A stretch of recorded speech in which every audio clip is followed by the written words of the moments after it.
What does it really feel like to live like the top 1%? Not just buying something expensive once, I mean fully stepping into that lifestyle. Private drivers, luxury spaces, high-end food, elite routines, for an entire week. So I tried it. For 7 days, I lived like the wealthiest people on earth. And what I discovered was not what I expected.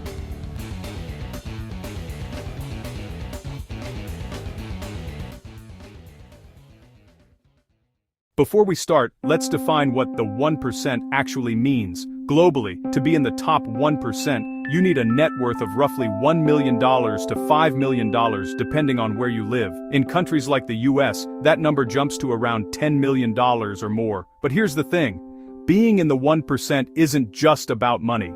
It's about buying back your time, eliminating inconvenience, having access most people don't, and living in a completely different reality. So for this experiment, I didn't just spend money randomly.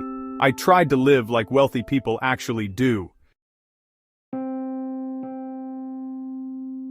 The first thing I noticed, the 1% don't waste time on small things. Instead of cooking, cleaning, or driving, they outsource it, so I did the same. I ordered all my meals from high-end restaurants, I booked a private driver instead of using regular transport. And I even hired cleaning services. And here's a real fact. Wealthy households are far more likely to outsource domestic work. In many high-income countries, over 40% of top earners regularly pay for services like cleaning, delivery, or personal assistance. At first it felt amazing. Everything was smooth, no stress, no waiting.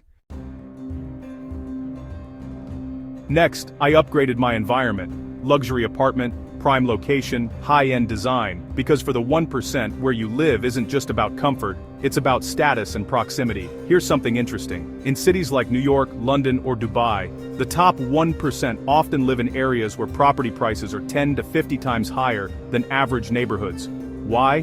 Because location gives access, better networks, better opportunities, better experiences, and honestly, it works.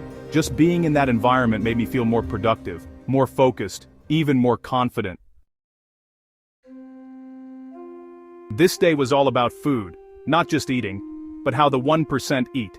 Fine dining, premium ingredients, beautiful presentation. And here's a fact, high-income individuals tend to spend 2 to 4x more on food, but a big part of that isn't quantity, it's quality and experience. Meals became events. Longer, slower, more intentional, but I also realized something surprising. It wasn't always about taste. Sometimes it was about exclusivity, eating somewhere not everyone can access, and that changes how you perceive the experience. By day 4, one thing became very clear. The biggest luxury isn't money, it's time. Wealthy people design their lives to protect it. No waiting in lines, no unnecessary tasks, no wasted energy. There's a real statistic behind this. High net worth individuals often value their time at hundreds or even thousands of dollars per hour, which is why they delegate aggressively. So I tried it. I removed anything low value from my day, and suddenly, I had hours of free time. But here's the twist. Having too much free time can actually feel uncomfortable if you're not used to it.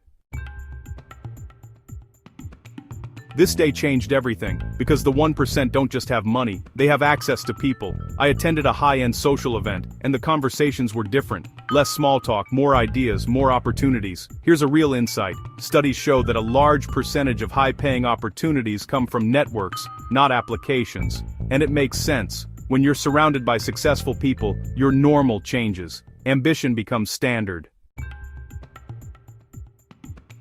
This day was about how the 1% present themselves, clothing, grooming, fitness, not always flashy, but always intentional, because perception matters. There's research showing that people who appear more put together are often perceived as more competent, more trustworthy, more successful, even before they say a word. So I upgraded everything. Better clothes, better grooming, better posture. And honestly, people treated me differently. That part was undeniable. By the final day, I had experienced a full week of the 1% lifestyle, and I had one big question. Does it actually make you happier? Here's the truth. Studies have shown that happiness increases with income, but only up to a point. After basic needs and comfort are met, the effect starts to level off. And I felt that. Yes, life was easier, yes it was more comfortable, but it wasn't automatically more meaningful. After 7 days, here's what surprised me the most. The 1% lifestyle isn't just about luxury, it's about control over your time, access to opportunities, and freedom from everyday stress. But it also comes with trade-offs, pressure, isolation, and sometimes a disconnect from reality.